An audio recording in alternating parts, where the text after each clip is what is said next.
Hi ನಮಸ್ಕಾರ ಎಲ್ರಿಗೂ welcome back to my channel food fusion. 10 ಮಿನಿಟ್ಸಲ್ಲಿ ಟೇಸ್ಟಿಯಾಗಿ ಪಾಲಕ್ ರೈಸ್ ಯಾವ ಥರ ಮಾಡೋದಂತ ಹೇಳ್ಕೊಡ್ತೀನಿ. ಹಾಗೆ ಇದು ಲಂಚ್ ಬಾಕ್ಸ್ಗೂ ತುಂಬ ಚೆನ್ನಾಗಿರುತ್ತೆ. ಬನ್ನಿ ವಿಡಿಯೋ ಶುರು ಮಾಡೋಣ. ಒಂದು ಪಾತ್ರೆಗೆ 1 ಲೀಟ್ರಷ್ಟು ನೀರು ಸೇರಿಸ್ಕೊಳ್ಳಿ. ಕಂಪ್ಲೀಟ್ ನೀರು ಬಿಸಿ ಆದಮೇಲೆ ಪಾಲಕ್ ಸೊಪ್ಪು ಸೇರಿಸೋಣ. ಇವಾಗ ನೀರು ಬಿಸಿಯಾಗಿದೆ, 1 ಕಟ್ಟಷ್ಟು ಪಾಲಕ್ ಸೊಪ್ಪು ಸೇರಿಸೋಣ ಬಿಸಿನೀರೊಳಗೆ.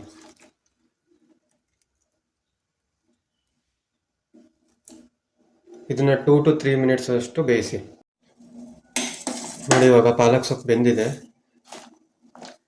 ಇದನ್ನು ತಣ್ಣೀರೊಳಗೆ ಶಿಫ್ಟ್ ಮಾಡಿ. ಇದು ಕಂಪ್ಲೀಟ್ ತಣ್ಣಗಾದ್ಮೇಲೆ ಪೇಸ್ಟ್ ಯಾವ ಥರ ಮಾಡೋದಂತ ಹೇಳ್ಕೊಡ್ತೀನಿ.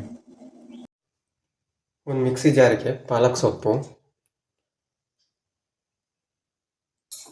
ಕಾಳು ಮೆಣಸು ಒಂದು ಅರ್ಧ ಸ್ಪೂನು, ಒಂದು ಅರ್ಧ ಸ್ಪೂನ್ ಜೀರಿಗೆ ಮತ್ತು 1 ಬೆಳ್ಳುಳ್ಳಿ,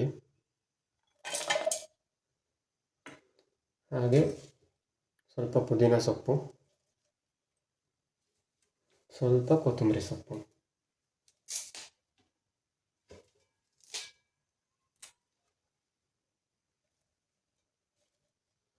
ಹಾಗೆ 1/4 ಸ್ಪೂನಷ್ಟು ಅರಿಶಿನ, 3 ಹಸಿಮೆಣಸಿನ್ಕಾಯಿ, ಸ್ವಲ್ಪ ನೀರು ಸೇರಿಸಿ ಮಿಕ್ಸಿಗೆ ಹಾಕೋಣ. ನೋಡಿ, ಇವಾಗ ಪೇಸ್ಟ್ ರೆಡಿಯಾಗಿದೆ. ಈ ಕನ್ಸಿಸ್ಟೆನ್ಸಿಯಲ್ಲಿರಬೇಕು.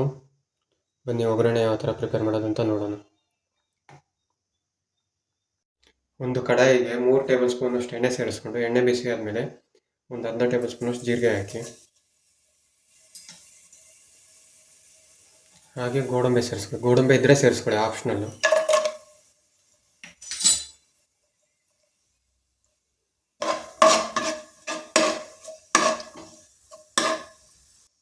ಗೋಡಂಬಿ ಸ್ವಲ್ಪ ಕಲರ್ ಚೇಂಜ್ ಆದಮೇಲೆ 1 ಈರುಳ್ಳಿ ಹೆಚ್ಕೊಂಡಿದ್ದೀನಿ, ಅದನ್ನು ಸೇರಿಸ್ಕೊತೀನಿ.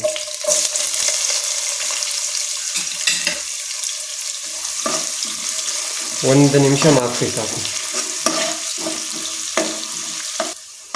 ಇವಾಗ ರೆಡಿ ಮಾಡ್ಕೊಂಡಿರೋ ಪೇಸ್ಟ್ ಸೇರಿಸೋಣ.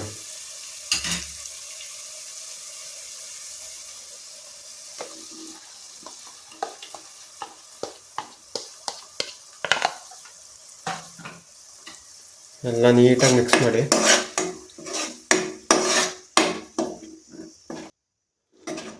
ಪೇಸ್ಟ್ ಎಲ್ಲ ನೀಟಾಗಿ ಮಿಕ್ಸ್ ಆದಮೇಲೆ ಹಸಿ ಬಟಾಣಿ ಸೇರಿಸ್ಕೊಳ್ಳೋಣ. ಹಸಿ ಬಟಾಣಿ ಇದ್ದರೆ ಸೇರಿಸ್ಕೊಳ್ಳಿ, ಇಲ್ಲಾಂದರೆ ಒಣ ಬಟಾಣಿನೇ ನೆನೆಸಿ ಹಾಕ್ಕೊಬೋದು.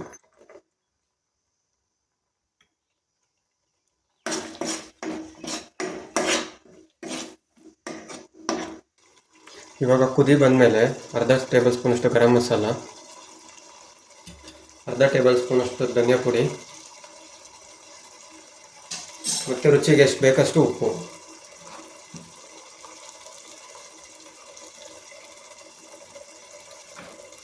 ಸೇರಿಸ್ಬಿಟ್ಟು ಎಲ್ಲ ನೀಟಾಗಿ ಮಿಕ್ಸ್ ಮಾಡಿ.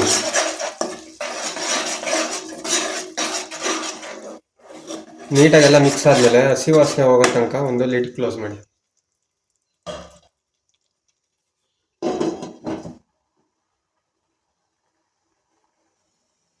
ಇವಾಗ ಹಸಿ ವಾಸನೆ ಕಂಪ್ಲೀಟಾಗಿ ಹೋಗಿದೆ, ಇಟ್ಟು ತೆಗಿಯೋಣ.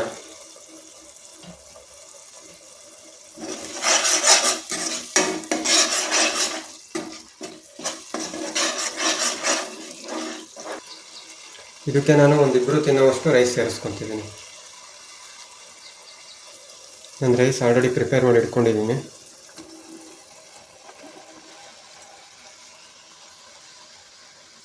ನೀಟಾಗೆಲ್ಲ ಮಿಕ್ಸ್ ಮಾಡಿ.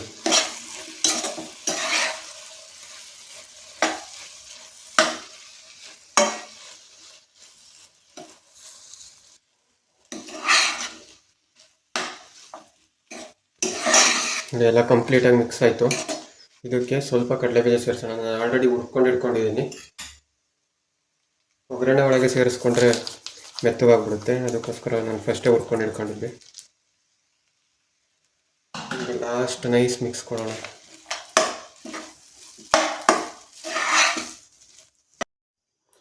ನೋಡಿ ಪಾಲಕ್ ರೈಸ್ ಯಾವ ಥರ ಬಂದಿದೆ ಅಂತ. ವಿಡಿಯೋ ಇಷ್ಟ ಆದರೆ ಲೈಕ್ ಮಾಡಿ, ಶೇರ್ ಮಾಡಿ, ಸಬ್ಸ್ಕ್ರೈಬ್ ಮಾಡಿ. ಸಿಗೋಣ ಮುಂದಿನ ವಿಡಿಯೋದಲ್ಲಿ.